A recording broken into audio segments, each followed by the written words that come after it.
Welcome to our channel. आज इथे बघा मी तुम्हाला छान असा पांढरा शुभ्र आणि मऊ लुसलुशीत असा उकडीचा मोदक करून दाखवणार आहे। तर इथे बघा मी 1 चमचा तूप टाकून घेतलंय आणि त्यामध्ये 1 चमचा खसखस देखील टाकून घेतलेली आहे। तर सगळ्यात आधी आपण इथे सारण तयार करून घेणार आहोत आणि इथे बघा मी एक नारळ फोडून त्याची मागची पाट खरवडून घेऊन छान असं मिक्सरमध्ये बारीक करून घेतलेला आहे। त्यामुळे पांढरा शुभ्र चव आपल्याला इथे नारळाचा मिळालेला आहे। तर अशा पद्धतीने हा चव 1 मिनिटासाठी मी चांगला परतून घेणार आहे आणि अशा पद्धतीने परतून घेतल्यानंतर इथे 1 वाटीभर मी इथे गूळ टाकून घेणार आहे, कारण की 2 वाट्या हा नारळाचा चव आहे। तर त्याच्या अर्धा इथे मी गूळ टाकून घेणार आहे। तर गूळ व्यवस्थित आपल्याला इथे आधी वितळून घ्यायचा आहे आणि मग छान थोडंसं दाटसर सारण होईपर्यंत आपल्याला इथे परतायचं आहे। सारण खूप ओलसरही नाही राहिलं पाहिजे आणि खूप घट्टही नाही झालं पाहिजे, अशा पद्धतीचं आपल्याला करायचं आहे। तर इथे बघा व्यवस्थित मी हे परतवून घेणार आहे, चांगल्या पद्धतीने परतवून घ्यायचं आहे। त्यानंतर इथे व्यवस्थित चांगलं परतल्यावरती मी इथे काजू आणि चारोळी बदाम आणि चारोळी टाकून घेणार आहे। तुम्ही इतर कोणते ड्रायफ्रूट टाकायचे असतील तर टाकू शकतात। आणि गूळ घातला आहे म्हणून इथे जायफळ मी किसून घालणार आहे, वेलची घालणार नाहीये। तर अशा पद्धतीने बघा हे सारण आपलं मोदकाचं तयार झालेलं आहे आणि हे आपल्याला सारण तयार झाल्यानंतर थंड करायला ठेवून द्यायचंय बाजूला। तोपर्यंत आपण जी आपण पारी तयार करणार आहोत किंवा जी मोदकाची उकड करणार आहोत ती इथे करायची आहे आपल्याला। तर त्यासाठी मी अर्ध फुलपात्र दूध आणि अर्ध फुलपात्र पाणी घेतलंय आणि एका भांड्यासाठी 1 चमचा तूप टाकलंय, चिमूटभर मीठ टाकलेलं आहे आणि 1 चमचा इथे साखर टाकून घेतलेली आहे। त्यामुळे पारी खाताना एकदम छान चवदार टेस्टी लागते, अगदी फिक्की फिक्की लागत नाही। थोडंसं मीठ आणि साखरेमुळे ती खाताना खूप छान लागते। तर इथे बघा जेवढं मी दूध आणि पाणी टाकलं त्याच भांड्याने मी 1 भांडं भरून इथे तांदळाचं पीठ टाकून घेतलेलं आहे। तांदळाचं पीठ एकदम छान बारीक असावं आणि व्यवस्थित करण्याच्या आधी ते मी चाळून घेतलेलं आहे। तुम्ही देखील ते छान पिठाच्या चाळणीने चाळून घ्या आणि अशा पद्धतीने बघा व्यवस्थित जे आपण दूध आणि पाण्याचं मिश्रण टाकलं होतं त्यामध्ये हे पीठ व्यवस्थित मिक्स करून घ्यायचं आहे आणि गॅस बंद करून यावर आपल्याला झाकण ठेवून चांगली 15 ते 20 मिनिटं वाफ मुरत ठेवायची आहे। त्यामुळे आपलं पीठ चांगलं यामध्ये वाफून निघेल आणि शिजून निघेल। तर अशा पद्धतीने बघा झाकण काढल्यानंतर देखील वाफा निघतायत। तर पीठ थोडंसं गरमच आहे, त्यामुळे मी फुलपात्र्याने इथे आधी याला छान मऊ करून घेणार आहे। तर अशा पद्धतीने मी याला व्यवस्थित स्मॅश करून याचे ज्या गुठळ्या आहेत त्या व्यवस्थित एकजीव करून घेणार आहे।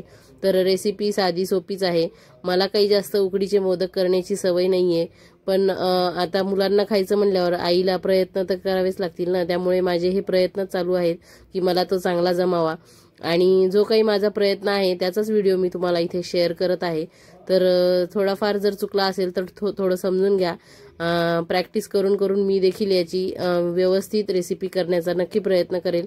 तर जर माझा हा रेसिपीचा व्हिडिओ तुम्हाला आवडला असेल तर तुम्ही हा शेवटपर्यंत बघा, कुठेही स्किप करू नका आणि माझ्या कोणत्या चुका झाल्या असतील तर त्या नक्की मला कमेंटमधून तुम्ही सांगा। तर अशा पद्धतीने बघा मी आधी फुलपात्र्याने बारीक केलं आणि नंतर गार पाण्यामध्ये हात घालून हे जे गरम मिश्रण होतं ते चांगलं एकजीव करून घेतलेलं आहे, छान हाताने रगडून रगडून मस्त। तर अशा पद्धतीने मऊ लुसलुशीत असं आपल्याला हे मिश्रण तयार करायचं आहे आणि अशा पद्धतीने छान गोळे तयार करून घ्यायचे आहेत। तर अशा पद्धतीने मी आधी 2 मोदक करून ठेवले होते आणि हा तुम्हाला इथे दाखवते आहे। एक मी हाताने करून बघितला आधी, पण मला तो इतका चांगला नाही वाटला, म्हणून मग मी ह्या मुदळमध्ये हे असं जो एक गोळा करून घेतलेला आहे तो यामध्ये टाकून घेणार आहे। तर अशा पद्धतीने हा नक्षीचा चमचा तुमच्याकडे पण असेल, याला मुदळ म्हणतात, हे मला यूट्यूबवर काही व्हिडिओ बघितल्यावरच कळलं आहे। त्यामुळे इथे बघा मी हाताला थोडं चिटकत होती पारी, म्हणून मी थोडंसं तांदळाचं पीठ हाताला लावून घेतलेलं आहे आणि याला व्यवस्थित छान डिझाईनचा आकार, कळ्यांचा आकार देण्यासाठी पारी व्यवस्थित इथे पसरवून घेतलेली आहे। अशा पद्धतीने पूर्ण पारी करून झाल्यानंतर मी काढून घेतलेली आहे आणि बघा छान अशी नक्षीदार कळीदार अशी पारी तयार झालेली आहे आपली मोदकाची। तर यामध्ये बघा मी हे सारण टाकून घेतलेलं आहे, हातानेच मी हे सारण यामध्ये भरून घेत आहे, म्हणजे आपलं सारण व्यवस्थित झालेलं आहे, ते चिटकत नाहीये। तर अशा पद्धतीने व्यवस्थित हळूवारपणे मी ह्या सर्व पाकळ्या एकत्र करून छान असा मोदकाचा आकार तयार करत आहे। तर मला हा मोदक जमलाय की नाही ते तुम्ही नक्की कमेंटद्वारे सांगा आणि तुम्ही देखील असे छान उकडीचे मोदक बाप्पासाठी केले आहेत का ते देखील मला कमेंट करून सांगा।